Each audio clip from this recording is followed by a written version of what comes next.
जय श्री कृष्णा, जय श्री राम, जय गौ माता, जय राधे श्याम। और आप सब कैसे हैं?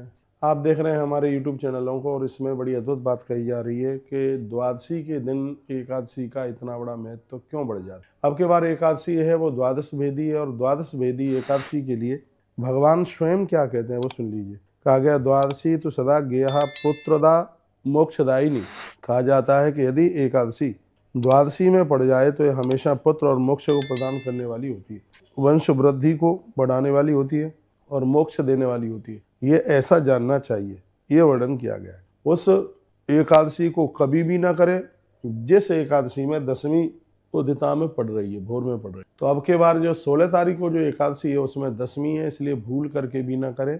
और 17 तारीख में जो द्वादशी में एकादशी है उसको कभी ना छोड़ें। लिखा है द्वादशी तो सदा गया पुत्रदा मोक्षदायिनी प्रातः स्नात्वा हरिम पूज्या उपवासम समर्पयेत। वर्णन किया भोर में जल्दी स्नान करने के तत्पश्चात भगवान को वंदन और पूजन कीजिएगा।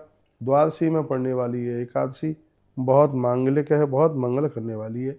एकादशी का जो पारण है वो त्रयोदशी लगने से पूर्व द्वादशी के समापन में किया जाता है, द्वादशी के होते होते ही किया जाता है उसका पारण। तो पारण के लिए भी क्या अद्भुत लिखा हुआ है वो भी सुन लें। याद यदात द्वादशी स्वल्पा पारणे न भवेद ध्वज तदा रात्रि तो कर्तव्य पारण मुक्त मिक्षता। वर्णन किया गया, कहा गया यदि अत्यंत अल्प होने के कारण पारण काल में द्वादशी नहीं मिल रही है तो मुक्ति चाहने वालों को रात्रि में ही पारण कर लेना चाहिए, जिसमें रात्रि का दोष बिल्कुल भी नहीं लगता। हमारे ग्रंथों में 3 बजे के बाद स्नान करने की बात कही है। यदि द्वादशी आधी रात्रि को 1 बजे समाप्त हो रही है और वहाँ त्रयोदशी लगने वाली है तो ग्रंथ कहता है, भगवान कहते हैं कि आधी रात्रि पर स्नान करके पारण कर लें, इसमें रात्रि का दोष बिल्कुल भी नहीं लगता। ऐसा वर्णन किया गया। द्वादशी साधिता ये नरेण भविष्य सर्वदा। बड़े बड़भागी हैं वह लोग जो द्वादशी की इतनी बड़ी महिमा समझते हैं। एकादशी में द्वादशी पढ़ने पर एकादशी की महिमा बढ़ जाती है। पारण के दिन द्वादशी अत्यंत अल्प है। उषा काल में प्रातः मध्याह्न आधी रात्रि को कहते हैं, आधी रात्रि को पारण कर लेना चाहिए। यह बड़ी अद्भुत बात कही। कहा गया द्वादशी के दिन किया गया दान पुण्य सब अद्भुत है। भगवान विष्णु के समान ना तो कोई देवता है और द्वादशी में एकादशी पड़े इसके समान ना कोई व्रत है। 81 नंबर के 89 नंबर के श्लोक में ये बात कही गई है। सत्यम सत्यम पुनः सत्यम यदुक्तम तु मया तवः नास्ति विष्णु समो देवो न तिथि द्वादशी समा। भगवान कहते हैं मैं सत्य सत्य कह रहा हूँ, नारायण के समान देवता नहीं, तो द्वादशी में एकादशी पड़ जाए इसके बराबर फिर कोई दूसरा व्रत नहीं। तो अब के बार 17 अक्टूबर को जो पड़ रही है एकादशी वो द्वादश वेदी है, रमा एकादशी, इसलिए इसकी महिमा अपने आप में बहुत ज़्यादा है। कहते हैं कि कुरुक्षेत्र में दिया गया दान कभी निष्फल नहीं जाता और एकादशी का किया गया व्रत वो भी कभी निष्फल नहीं जाता। कुरुक्षेत्रेषु यद्दत्तम निष्फलम नैव जायते तद्वच्च द्वादशी दत्तम भवे देवा ऋषिसत्तमा। विधाता ब्रह्मा नारद जी को कहते हैं बेटा ये मैं सत्य सत्य कह रहा हूँ। कहते हैं वो द्वादशी तिथि को दिया गया दान अपने आप में बहुत ज़्यादा सफल हो जाता है।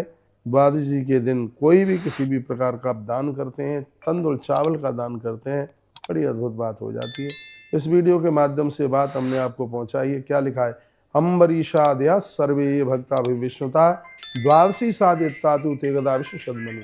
अम्बरीश जैसे महापुरुष द्वादश वेदी एकादशी करते थे। ये लोग कहते हैं कि ग्रस्त लोगों को पहले दिन की एकादशी करनी चाहिए। तो ये क्या लिखा है, ये लिखा है अम्बरीषादय सर्वे भक्ताभिविष्णुता।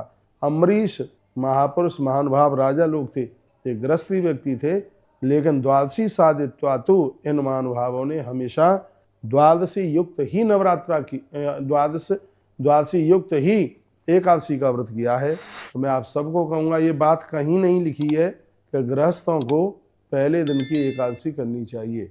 ये लिखा है एकादशी वह अद्भुत है जो एकादशी द्वादशी में पड़ रही है। हमेशा द्वादश भेदी 11 किया करें। द्वादश्याम चैव दत्तम तत्सर्वम सफलम भवेत्। क्या वर्णन किया गया है, कहा गया है कि पहले दिन एकादशी में दसवीं पड़ गई है और दूसरे दिन द्वादशी में एकादशी बिल्कुल भी नहीं है। तो पहले दिन एकादशी में दसवीं पड़ी है, पूरा छोड़ दीजिए, बिल्कुल भी मत कीजिए। और दूसरे दिन एकादशी बिल्कुल भी नहीं है, द्वादशी में व्रत कर डालिए, आपको संपूर्ण एकादशी का ही पुण्य प्राप्त होगा। लेकिन द्वादशी में दसवीं हो तो ऐसी एकादशी बिल्कुल भी कभी ना करें, ऐसा वर्णन किया गया है। द्वादश्याम चैव दत्तम तत्सर्वम सफलम भवेत।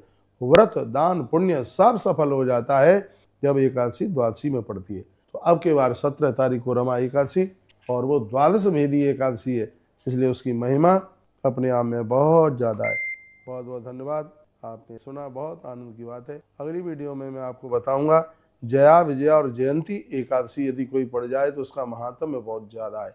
तो जया एकादशी कौन सी होती है, विजया एकादशी कौन सी होती है और जयंती एकादशी कौन सी होती है, ये हम आपको अगली वीडियो में निवेदन करेंगे।